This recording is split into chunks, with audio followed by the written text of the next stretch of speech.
नमस्कार, आप देख रहे हैं न्यूज 24 5 की पंचायत में आपका स्वागत है। आपके साथ मैं हूं प्रत्युष खरे। बीजेपी के तेज तर्रार सांसद योगी आदित्यनाथ ने एक बार फिर से मुस्लिमों पर हमला बोला है। समाचार एजेंसी पीटीआई के मुताबिक आदित्यनाथ ने शरिया कानून मानने वालों को देश छोड़ देने के लिए कहा है। साथ ही कहा है कि देश संविधान से चलता है, ना कि शरिया से। 5 की पंचायत में आज हम इसी मुद्दे पर बात करेंगे कि क्या बीजेपी नेता देंगे मुस्लिमों को देश में रहने का सर्टिफिकेट, और सवाल यह भी कि संविधान तोड़कर शरिया पर क्यों अड़ा है मुस्लिम पर्सनल लॉ बोर्ड। हमारे साथ कुछ खास मेहमान भी होंगे चर्चा में शामिल होने के लिए, लेकिन उससे पहले ये रिपोर्ट देखिए। भारत संविधान से चलेगा, शरीयत से नहीं। भारत संविधान से चलेगा, शरीयत से नहीं। बीजेपी के फायर ब्रांड नेता योगी आदित्यनाथ ने एक बार फिर दिया है ऐसा बयान जिस पर बवाल होना तय है। अक्सर मुसलमानों को लेकर विवादित बयान देने वाले गोरखपुर से बीजेपी सांसद योगी आदित्यनाथ ने शरिया कानून पर हमला बोला है। समाचार एजेंसी पीटीआई के मुताबिक बलिया में योगी आदित्यनाथ बोल रहे थे और बोलते बोलते शरिया कानून की वकालत करने वालों को देश छोड़ देने का फरमान सुनाने लगे। All India Muslim personal law board पर तीखा वार करते हुए आदित्यनाथ ने कहा कि जो लोग देश के संविधान को नहीं मानते हैं वो देश को छोड़ दें। मुस्लिम पर्सनल लॉ बोर्ड के द्वारा जो बातें कही जा रही हैं, मुझे लगता है कि उसका किसी भी स्थिति में समर्थन नहीं हो सकता। भारत एक संप्रभु संपन्न राष्ट्र है। भारत की अपनी एक स्वतंत्र न्यायपालिका है और भारत एक संविधान से शासित राष्ट्र है। तो इसलिए भारत संविधान से चलेगा, शरीयत से नहीं। आदित्यनाथ ने शरिया कानून पर हमला बोलते हुए ये भी कहा कि मुस्लिमों में महिलाओं की स्थिति दयनीय है। आदित्यनाथ से पहले साक्षी महाराज भी मुस्लिम महिलाओं पर विवादित बयान दे चुके हैं। स्त्री को केवल और केवल पैर की जूती समझा जाता है। जैसे जूती की जरूरत हो तो पहन लो और जरूरत नहीं तो उतार के बाहर खड़ी कर दो उसको। आदित्यनाथ के बयान पर सियासत भी शुरू हो गई है। एनसीपी ने विरोध जताया है तो शिवसेना ने इस बयान का समर्थन किया है। आपको बता दें कि सर्वोच्च न्यायालय ने भी मुस्लिम महिलाओं की स्थिति पर सरकार का जवाब मांगा है, लेकिन मुस्लिम पर्सनल लॉ बोर्ड शरिया कानून को लेकर कोर्ट के इस आदेश को दखलंदाजी करार दे रहा है। ऐसे में सवाल ये है कि आखिर संविधान तोड़कर शरिया कानून पर क्यों अड़ा है मुस्लिम पर्सनल लॉ बोर्ड, और आदित्यनाथ जैसे बीजेपी नेता क्यों मुस्लिमों को देश में रहने या फिर न रहने का सर्टिफिकेट बांट रहे हैं। Bureau report, news 24। और साथ चर्चा में शामिल होने के लिए कुछ मेहमान जुड़ चुके हैं, उनसे आपका परिचय करा दूं। मौलाना मोहम्मद साजिद रशीदी जी प्रेसिडेंट हैं ऑल इंडिया इमाम एसोसिएशन के। विजय शंकर तिवारी जी स्पोक्स पर्सन है वीएचपी के। सैयद जफर इस्लाम साहब प्रवक्ता है बीजेपी के, और साथ ही मोहम्मद शाहिद जी समाजवादी पार्टी के नेता हैं। चर्चा की शुरुआत करूं उससे पहले देखते हैं 5 की पंचायत का पहला सवाल। क्या बीजेपी नेता देंगे मुस्लिमों को देश में रहने का सर्टिफिकेट? सैयद जफर इस्लाम साहब, जो कुछ भी योगी आदित्यनाथ ने कहा, क्या बीजेपी उससे सहमत है? और सवाल यह भी कि अब बीजेपी के नेता देंगे मुस्लिमों को देश के अंदर रहने का सर्टिफिकेट। देखिए, पहले तो 2-3 चीजें जो आज के डिबेट में आप डिस्कस करना चाहते हो उस मुद्दे पे, मुस्लिम महिला के उसके राइट्स पे को ध्यान रखते हुए उन्होंने जो भी टिप्पणी की है, मैं उस टिप्पणी पे नहीं जा रहा हूँ। टिप्पणी असल वो इम्पोर्टेंट है कि जो मुस्लिम पर्सनल लॉ बोर्ड ने, मैं टिप्पणी पर ही बात कर रहा हूँ। मैं टिप्पणी पर ही बात कर रहा हूँ। सुनिए, मैं उसी पे मैं उसी पे आ रहा हूँ, लेकिन मैं आपको बैकग्राउंड दे रहा हूँ कि जो इसका मुख्य कारण है। टिप्पणी पे डिबेट हो रही है, मुख्य कारण अहमियत नहीं देंगे आप सवाल का जवाब दे दीजिए ना जफर साहब। मैं सवाल का जवाब दे रहे हैं, आप सुनने की थोड़ी शक्ति तो रखिए। जवाब कहाँ दे रहे हैं आप? तो घुसे जा रहे हैं। मैं कह रहा हूँ कि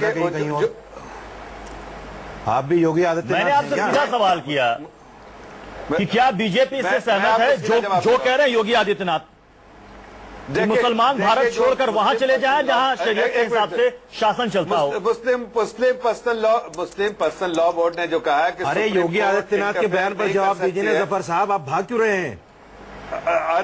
अगर आपको जवाब नहीं देना तो आप बोलने तो दे।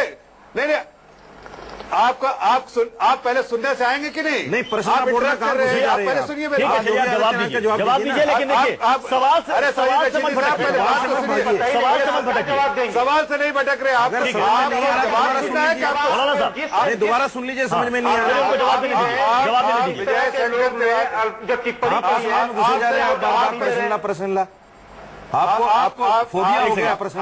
एक सेकंड, आपको जवाब सुनना है कि आपको सवाल करना है? पहले डिसाइड कर नहीं, लीजिए। जवाब दीजिए। हाँ, जवाब तो दीजिए सवाल ना। का उसका जवाब दे रहा हूँ। सीधा सवाल है मेरा। जवाब दीजिए तो जवाब सुनिए पहले दीजिए सुनिए जवाब। पहले। आप सुनना नहीं चाह रहे। हाँ, मैं ये कह रहा हूँ कि मुस्लिम पर्सनल लॉ बोर्ड इस हिंदुस्तान में चलाएगा सब कानून, या फिर हिंदुस्तान का कॉन्स्टिट्यूशन करेगा? ये क्या इसमें गलत है? आप कह रहे हैं कि आप पहले ये बताइए, आप बीजेपी के नेता हैं, साथ साथ एक मुस्लिम भी हैं। सुनिए जफर साहब, मैं आप ही के जवाब पर आ रहा हूँ। मुस्लिम भी है। चलिए मैं आप ही के जवाब पर आ रहा हूँ। नहीं मानते, सुनिए सैयद जफर इस्लाम साहब, आप ये बताइए, मैं आप पर्सनल लॉ को ही मानते के हैं? जवाब पर आ रहा हूँ। आपने एक बात कही आप कि मुस्लिम हिंदुस्तान को मानते संविधान के मुताबिक चलता है। ठीक है, ये बात उन्होंने कही कि संविधान के मुताबिक चलता है, लेकिन मैं आपसे सवाल ये कर रहा हूं कि वो कौन होते हैं तय करने वाले कि कौन देश के अंदर रहेगा और कौन देश से बाहर जाएगा? वो कहते हैं कि जो शरिया नहीं, जो जिनको शरिया मानना है देश से बाहर चले जाएं, जहां पर शरिया कानून है वहां रहे, भारत छोड़ दें।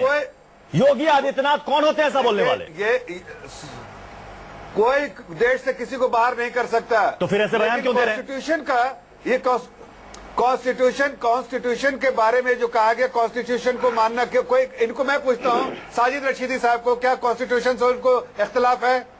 क्या मुझे उनको इख्तलाफ नहीं है। इख्तलाफ है आप कॉन्स्टिट्यूशन मुसलमान से? होने के नाते मुस्लिम पर्सनल लॉ को मानते हैं कि नहीं मानते हैं? आप ये बताइए।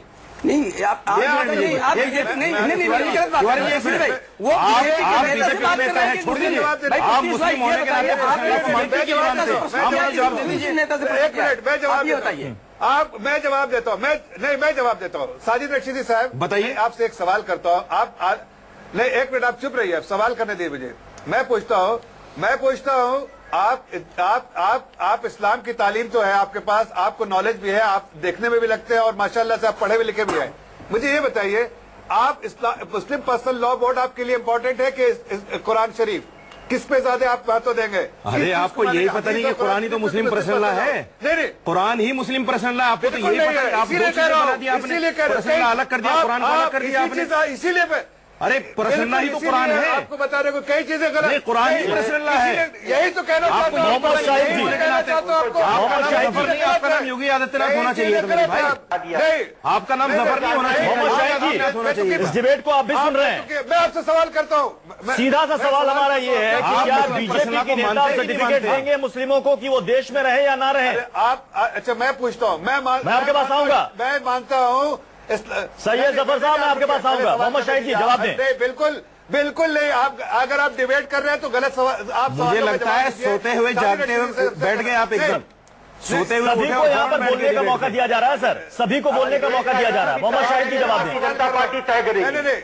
नहीं, मैं सवाल करता हूँ भारतीय साजिद जनता- रशीदी साहब से। देखिए, प्रत्युष भाई- अरे आप जवाब दीजिए, आप सवाल मत कीजिए, जवाब दीजिए। एक सेकंड खामोश आप रहिए थोड़ा सा। जवाब दीजिए। अरे खामोश रहिए। आप जफर साहब, अरे जफर साहब खामोश रहिए। जवाब का करना है तो बोलिएगा। अरे जनाब, अरे सवाल अरे तो सुनिए। लीजिए। अरे जवाब बस तो बाद में सुनिए। दीजिएगा। अरे जब उनका टाइम है तब पूछिएगा। आप सुनिए पहले। नहीं, मैं शाहिद हूँ। सैयद जफर साहब, पहले सुन लीजिए मोहम्मद शाहिद क्या कह रहे हैं, पहले सुन लीजिए, फिर आप सवाल पूछिएगा। पहले सुन तो लीजिए आप। हाँ, बोलिए। देखिए प्रत्युष भाई, भारतीय जनता पार्टी के अंदर एक होड़ मची है। जो भारतीय जनता पार्टी को वोट देगा वो भारतीय जनता पार्टी का समर्थक है, और जो नहीं देगा वो देश में रहेगा। जो भारतीय जनता पार्टी को वोट नहीं देगा वो इस देश का विरोधी है, इस देशद्रोही है। बिल्कुल नहीं। एक बात। दूसरी बात ये है कि ये अधूरे जानकार आपने जो भारतीय जनता पार्टी के प्रवक्ता बैठे हैं, इनको ये नहीं पता कि जब हमारे इस्लाम धर्म में जब निकाह होता है तो जो निकाह पढ़ाया जाता है वो मुस्लिम पर्सनल लॉ बोर्ड है, वो कोई और नहीं है, वो शरीयत है, वो कुछ और नहीं है, वो कुरान मजीद है। आपको जानकारी नहीं, जब जानकारी हुआ करे तब बैठा करिए। एक बात। दूसरी बात यह है कि ये जो भारतीय जनता पार्टी के इस तरह के सवाल नेता हैं, नहीं, मैं सवाल इनको नहीं ना किया। संविधान पे आप यकीन गलत है सवाल कर रहे हैं। और संविधान गलत पर बयानी मत एक कीजिए। मैं मिनट, सवाल करता हूँ, सुनिए। इस्लाम की तालीम मुझे भी है। सुनिए। जाहिलों की तरह बात मत कीजिए। पूरी तरह से- आपको इस्लाम की पूरी अरे, तालीम नहीं है। नहीं, आपको कतई पूरी नहीं तालीम नहीं है। इस्लाम की, आप इसलिए जाहिल हैं, जाहिल से बदतर हैं आप जाहिल से भी बदतर हैं। आप जाहिल से बदतर हैं, और बताइए आपको कुछ जानकारी नहीं है। आप उससे भी बदतर इंसान नहीं, हैं। नहीं, आपको जानकारी नहीं है। आप देखिए इस तरह के पर्सनल अटैक एक दूसरे पर ना करें। देखिए इस तरह के पर्सनल अटैक एक दूसरे पर ना करें। चर्चा और बहस फिर दूसरी दिशा में चली जाएगी। आपको देख रहे हैं, आप दोनों से गुजारिश है, इस तरह के पर्सनल अटैक ना करें। विजय शंकर तिवारी जी जो कुछ भी कहा योगी आदित्यनाथ ने, हालांकि बीएचपी के नेता भी इस तरह के बयान देते रहते हैं, हमें बताने की जरूरत नहीं है। प्रवीण तोगड़िया भी कई बार कहते रहते हैं कि फला देश छोड़कर चले जाए, जो योग नहीं करता वो देश छोड़ दे, जो सूर्य नमस्कार नहीं करता वो भारत में रहने का अधिकारी नहीं है। क्या इस तरह के बयानों की जरूरत है? ठीक है, शरिया कानून पर देश में बहस हो रही है, बहस होनी चाहिए, लेकिन ये कहना कि अगर आपको यहाँ पर पसंद नहीं है तो आप दूसरे देश चले जाइए, ये कौन सा बयान हुआ? जरा उधर चुप तो करा दीजिए पहले। जी आप जवाब दें। पीयूष भाई, योगी आदित्यनाथ जी ने जो भी कहा है उसमें अनुचित कुछ भी नहीं है, गलत कैसे अनुचित कुछ भी नहीं है? मुझे ठीक है, बात ठीक है, कहने देंगे कहिए, तो समझ में आ जाएगा। जी। देखो अभी पश्चिम उत्तर प्रदेश से कुछ आतंकवादी पकड़े गए, एनआईए के सामने उन्होंने एक बात कबूली कि बगदादी चाहता है कि देश में शरिया कानून लागू हो, और उसी शरिया की बात बार बार भारत में चर्चा हो रही है। आप एक बताइए, हम अभी आप कह रहे हैं सूर्य नमस्कार की बात कर रहे थे, भारत में सूर्य नमस्कार स्वास्थ्य के लिए बात होती है। अजमेर ब्लास्ट में भी लोग पकड़े हैं, उनका भी जिक्र कर दीजिए। मैं बोलने नहीं दूंगा आपको। साध्वी प्रज्ञा ठाकुर हमारे बीच में बात करेंगे तो बोलने नहीं दूंगा। नहीं, वो सब लोग हैं, आप उनका भी नाम ले अभी कहिएगा मौलाना साहब, आपकी भी बारी आएगी, आपकी भी बारी आएगी। बोलने बिल्कुल नहीं दूंगा मैं आपको। एक बात समझ लीजिए, तो जब सूर्य नमस्कार की भारत में बात होती है तो उसमें विरोध का कोई कारण नहीं था, लेकिन चूंकि उनके मजहब नहीं कहता है, फिर वहां बात आ गई, फिर आप की बात आ गई ना। मूल प्रश्न से भटक रहे हैं। दूसरी बात नहीं, बिल्कुल वहीं आ रहा हूँ जहाँ आप पूछ रहे हैं, मेरे वहीं आ रहा हूँ मैं। अभी मैं ये कह रहा हूँ कि ये कौन तय करेगा? मैं बात कर ये रहा हूँ आप तय कीजिएगा, नहीं, ये बीजेपी तय करेगी कि कौन मुस्लिम देश में रहेगा, कौन नहीं रहेगा। जो इस देश में शांति के साथ रहना चाहता है वो शरिया कानून नहीं चाहता है, वो नहीं चाहता कि इस देश में फतवा सबके लिए जारी हो। आज कुछ लोगों के लिए जारी होता है, कल को सारे देश के लिए जारी होगा, तो कोई भारत माता की जय नहीं बोलेगा, कोई सूर्य नमस्कार नहीं। आज जब 17% है तब ये कहते हैं, मतलब आप ये कह रहे हैं कि यहाँ पर ज्यादातर मुस्लिम शरिया कानून को नहीं मानना चाहते। मैं ये कहता हूँ कि शरिया कानून भारत में लागू नहीं होना चाहिए, किसी के लिए नहीं लागू होना चाहिए। नहीं, लेकिन अगर धार्मिक स्वतंत्रता है और उसके अंदर मुस्लिम पर्सनल लॉ बोर्ड है, ठीक है, मुस्लिम पर्सनल लॉ बोर्ड है, उसके कुछ नियम है, कुछ रिचुअल्स हैं, तो वो उन्हें मानेंगे, ठीक है। महिलाओं के साथ भेदभाव अगर होता है किसी भी धर्म में, मैं मुस्लिमों की बात नहीं कर रहा हूं, चाहे वो हिंदू हो, वो जैन हो, ईसाई हो या किसी भी धर्म में हो, अगर महिलाओं के साथ भेदभाव होगा तो सवाल यहां पर उठेंगे ही और उसके जवाब भी देने होंगे। मौलाना साहब ये बताइए कि जो ये बात कह रहे हैं कि मुस्लिमों पर जबरदस्ती थोपा गया है शरिया कानून, मुस्लिमों पर जबरदस्ती थोपा गया है, तो सवाल है कि ऐसे में ये तय कौन करेगा? देखिए, मैं साफ तौर से जफर साहब को और विजय शंकर तिवारी को एक बात कह देना चाहता हूं। एक शेर है, बड़ा अच्छा शेर है, सभी का खून शामिल है इस मिट्टी में, किसी के बाप का हिंदुस्तान थोड़ी है। अगर कोई आदमी ये कहे, देखिए जिस आदमी को हिंदुस्तान छोड़कर जाना था वो चला जा चुका, वो पाकिस्तान जा चुका, वो बैठा हुआ है। आज जो इस मिट्टी से पैदा हुआ है, किसी के बाप में ये हिम्मत नहीं कि कोई हमें ये कह दे कि आप पाकिस्तान चले जाओ। अगर कोई कह रहा है तो वो सिर्फ और सिर्फ नफरत की आग बो रहा है, इसके अलावा कोई काम नहीं है। और मैं समझता हूं इस नफरत की आग से बीजेपी ही जलेगी, आरएसएस ही जलेगा, वीएचपी ही जलेगी, मुसलमान को कोई नुकसान होने वाला नहीं है। हमारा जो शरिया कानून है, वो शरीयत, हमारा लॉ जो है वो कुरान है। हिंदू धर्म में कुछ परंपराएं हो सकती हैं जिनको तोड़ा जा सकता है, छोड़ा जा सकता है, इधर उधर किया जा सकता है, लेकिन हमारा पर्सनल लॉ जो है उसमें कोई परंपरा नहीं है। हमारा तो कुरान जो है, जो ऊपर से गॉड गिफ्टेड है, खुदा की वाणी है, खुदा की जबान है, वही हमारा पर्सनल लॉ है, उसी को हम मानते हैं। हिंदुस्तान का अगर सुप्रीम कोर्ट, आपके जवाब को मैं आगे बढ़ाऊंगा, आपकी पंचायत में पूरा अगले पड़ाव की तरफ बढ़ते हैं, और आपने जो जवाब दिया ना उसी से मिलता जुलता ये सवाल है। आगे बढ़ते, देखते 5 की पंचायत का दूसरा सवाल। संविधान तोड़कर शरिया पर क्यों अड़ा है मुस्लिम पर्सनल लॉ बोर्ड? जी मौलाना साहब, अब इसका जवाब दे दीजिए कि शरिया कानून पर क्यों अड़ा हुआ है मुस्लिम पर्सनल लॉ बोर्ड, जबकि महिलाएं, मुस्लिम महिलाएं भी कह रही हैं कि इसमें बदलाव की जरूरत है। मामला सुप्रीम कोर्ट तक पहुंचा है।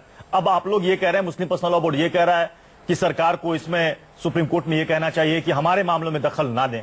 देखिए, मैं फिर वही बात कहना चाहता हूं, अगर कुछ मुस्लिम महिला कोर्ट पहुंची है तो कोर्ट उनको सुने, लेकिन जैसे पहली सरकारें, जैसे पर्सनल लॉ बोर्ड ने भी कल अपना मौक़िफ़ जाहिर किया है कि जैसे पहली सरकारों ने पर्सनल लॉ के अंदर मुदाखलत नहीं की, पर्सनल लॉ के अंदर इंटरफियरेंस नहीं किया, इस सरकार को भी इंटरफियरेंस नहीं करना चाहिए, क्योंकि हमारा जो संविधान है ये भी कहता है कि आप आजादी के साथ में अपने अपने मजहब पर अमल कर सकते हो। अगर वो तलाक का मसला है या वो पर्दे का मसला है या किसी और चीज का मसला है, वो हमारा शरई कानून है। जो आदमी ना माने वो ना माने। आप ये कह रहे हैं कि सुप्रीम कोर्ट में सुनवाई हो, इससे हमें कोई दिक्कत नहीं, कोई दिक्कत नहीं है। चलिए, लेकिन अगर सुप्रीम कोर्ट ये कहेगा कि आप सरकार से अपील की है तो हम सैयद जफर इस्लाम साहब से नहीं मानेंगे। सैयद जफर साहब, अब ये देखिए, मौलाना साहब कह रहे हैं कि सरकार से भी सवाल किया है कोर्ट ने, इस पर जवाब दे दे सरकार, अपना स्टैंड क्लियर कर दे। एक मिनट देखिए, ये सामाजिक इशू है। अभी सरकार क्या रिपोर्ट कर देगी? मैं एक मुस्लिम विचारधारा से है और मैं समाज से बिलोंग करता हूँ, मैं कम्युनिटी से, मैं उसके तरफ से मैं एक दो सवाल करना चाहता हूँ और मैं इल्तिजा करता हूँ दोनों पैनलिस्ट है कि वो मेरे सवाल सुन के जवाब दे। मैं इनसे पूछता हूँ कि बताइए, तलाक के बारे में जो हमारी मुस्लिम महिला सायरा बानो जो है आज गई है सुप्रीम कोर्ट का दरवाजा खटखटाने, मैं एक सवाल पूछना चाहता हूँ। आप आलिम दीन की तरफ आए हैं, आप ये बताइए, आप मुझ पे तो तोहमत लगा रहे हैं लेकिन कुरान पे तो तोहमत नहीं लगा सकते। कुरान के किस इसमें आया है इसके बारे में, सूरे इसके तलाक के बारे में, और क्या लिखा है उसमें? क्या ट्रिपल तलाक आप वैलिड मानते हैं? बताइए कुरान में कहाँ लिखा हुआ उसके बारे में, आप ये मुझे पहले बताइए। जफर साहब सुन लीजिए, अगर आपने नहीं पढ़ा तो पढ़ लीजिए। कुरान की पहली सूरत है, सुन लीजिए मेरी बात। कुरान की पहली सूरत है सूरह बकर, और उसमें 229 नंबर आयत है जिसमें लिखा है अत्तलाक़ु मर्रतान फ़इम्साकुम बिमारूफ़िन औ तस्रीहुम बिइहसान। आप जो कम पढ़े लिखे लोग हैं, सुन लीजिए पहले, आप जो कम पढ़े लिखे लोग हैं वो तलाक़ मर्रतान को तो पढ़ लेते हैं कि 2 बार तलाक का जिक्र है, तीसरी का नहीं है, लेकिन तस्रीहुम बिइहसान और आगे जो कहा गया कि या तो उसको छोड़ दे एहसान के साथ में या उसको अपना ले, क्योंकि वो औरत अभी उसके निकाह में आ सकती है। 3 तलाक उसको नहीं गई, इसलिए वो वापस आ सकती है, लाया जा सकता है। तीसरी तलाक का जब जिक्र आ जाएगा तो वो मुगल्लजा हो जाएगी, फिर बगैर दूसरे शौहर से निकाह करे बगैर वो हमारे पास नहीं आ सकती। ये 3 तलाक शरीयत से साबित है। और एक बात और सुन लीजिए जफर साहब, सुनिए, एक चीज और सुन लीजिए। अरे जफर साहब सुन लीजिए, आप अगर ये चाहते हैं, सोचते हैं कि कुरान शरीयत है, कुरान के साथ साथ हदीस और फिका, ये 3 चीज शरीयत हैं। बिल्कुल, आप सिर्फ कुरान को लेकर चलते हैं। अच्छा, तो मैं फिर से सिर्फ हदीस भी शरीयत है, फिका भी शरीयत है। आप मुझे ये बताइए, आप वुजू करते हैं, सुनिए, आप वुजू करते हैं, क्या कुरान में वुजू का जिक्र है कि वुजू कैसे करना है? आप मुस्लिम हैं, मुझे ये बताइए, वुजू कैसे करते हैं, कुरान में जिक्र है उसका? आप बताइए ना, वुजू का जिक्र है कुरान में? पहले सवाल का जवाब, हदीस ने बताया वुजू कैसे होगी, हदीस ने बताया गुस्ल कैसे होगा, फिका ने बताया हमें 3 तलाक कैसे दी जाएंगी, नमाज कितनी रकात पढ़ी जाएगी, ये फिका ने और हदीस ने बताया। साजिद रशीदी साहब इस्लाम में कुरान और हदीस दोनों मानते हैं, लेकिन मैं आपसे पूछता हूँ कि क्या सऊदी अरब में जो इस्लाम है उसको आप मानते हैं कि नहीं मानते? कि हिंदुस्तान में क्या सऊदी अरब में 3 तलाक नहीं है? क्या मलेशिया इस्लामिक नहीं, सऊदी अरब में 3 तलाक नहीं है। आपकी जानकारी आधी अधूरी है, आपकी जानकारी आधी अधूरी है। आप मुझे कोई फरमान दिखा दीजिए, सऊदी का कोई फरमान दिखा दीजिए जहाँ 3 तलाक ना हो। बिला वजह का ढकोसला फैला रखा है। महिलाएं इस मसले को लेकर मुस्लिम पहुंची है, वो कह रहे हैं कि झूठा प्रचार कर रहे हैं, उनके साथ भेदभाव होता है। आप मुसलमान बदलाव की जरूरत है, आपको नहीं लगता कि इसमें बदलाव की जरूरत है? इस्लाम के बदलाव होना चाहिए। आपको तो कलमा पढ़ना चाहिए। मोहम्मद शाहिद जी, एक सेकंड, मौलाना साहब, आपको दोबारा कलमा पढ़ना चाहिए। मौलाना साहब, जफर साहब, एक सेकंड, दूसरे मेहमानों को भी बोलने दें। खामोश तो कराइए। नहीं मुझे एक सेकंड जफर साहब, एक सेकंड जफर साहब, दूसरे मेहमानों को मोहम्मद शाहिद जी जवाब दीजिए। देखिए, गलत फहमी ना फैलाए साजिद रशीदी साहब, गलत फहमी। मोहम्मद शाहिद जी, अरे आप कलमा पढ़ लीजिए दोबारा भाई, एक सेकंड मौलाना साहब, दोबारा कलमा पढ़ लीजिए। मोहम्मद शाहिद जी, प्लीज आप बीजेपी में इतना मत भेजाइए कि अपना ईमान भी खराब करते हैं। मोहम्मद शाहिद जी अपना जवाब दीजिए। बीजेपी आपको ईमान नहीं दे सकती, आखिरत नहीं दे सकती। बीजेपी आपको प्रवक्ता बना सकती है, सिर्फ मौलाना साहब एमएलए बना सकती है। सुनिए, ईमान को छोड़िए, खुदा के लिए शर्म के दायरे में रहिए कम से कम। एक सेकंड शाहिद जी अपना जवाब दीजिए। इस्लाम में प्रत्युष भाई, हाँ, प्रत्युष जी, आप ये देखिए कि भारतीय जनता पार्टी के जो इस तरह के नेता हैं, इनको सो कॉल नेता कहेंगे, ये धार्मिक कट्टरतावाद जिस तरह से बढ़ाने का प्रयास कर रहे हैं, उसको आप दूसरे नजर से भी देखिए कि 2017 में देखिए समय की कमी है। मेरा सीधा सा सवाल आपसे ये था कि मुस्लिम महिलाएं कोर्ट गई हैं, वो कह रही हैं कि भेदभाव होता है, शरीयत कानून में बदलाव की जरूरत है। क्या आप इससे सहमत हैं या नहीं? नहीं, वो माननीय सर्वोच्च न्यायालय जो फैसला, भाई देखिए कोर्ट में गया है तो सर्वोच्च न्यायालय फैसला करेगा। हम आप कौन होते हैं? ये योगी आदित्यनाथ, ये साक्षी महाराज कौन होते हैं फैसला करने वाले कि कौन क्या करेगा, कौन क्या नहीं करेगा? देखिए अटल बिहारी वाजपेयी जी की भी सरकार थी, इस तरह का कट्टरवाद कभी नहीं आया। नहीं, बिल्कुल। और सायरा ने भी कोर्ट में ये नहीं कहा कि 3 तलाक को बदल देना चाहिए। ये तो बात आखिरी सवाल के समय की कमी, आखिरी सवाल मौलाना साहब, मुझे इंसाफ दिया जाए। कि कोर्ट में सुनवाई से आप लोगों को कोई दिक्कत नहीं है। हाँ, मुझे अगर कोर्ट का फैसला आता है और उसमें शरिया में बदलाव की बात कोर्ट कहती है तो क्या आप उसे मानेंगे? सायरा ने कोर्ट में बदलाव की शरीयत की मानेंगे? नहीं, बदलाव की बात कही नहीं सायरा ने। नहीं, अगर सुनवाई के बाद अगर बदलाव की बात करेगा शरीयत में कोर्ट, तो हम नहीं मानेंगे कोर्ट। आप नहीं मानेंगे? हम सुप्रीम कोर्ट को नहीं मानेंगे। सुप्रीम कोर्ट कोई नहीं होता हमारे कुरान में दखलंदाजी करने वाला। अभी रशीदी जफरवाला साहब को कह रहे थे कि आप भाजपा के नेता हैं, मुस्लिम हैं, इनकी कट्टरता यहाँ समझ सकते हैं। और दूसरी बात इन्होंने कही, किसी की बात में हिम्मत नहीं है। बिल्कुल, मैं एक बात समझ लीजिए, एक बात समझ लीजिए,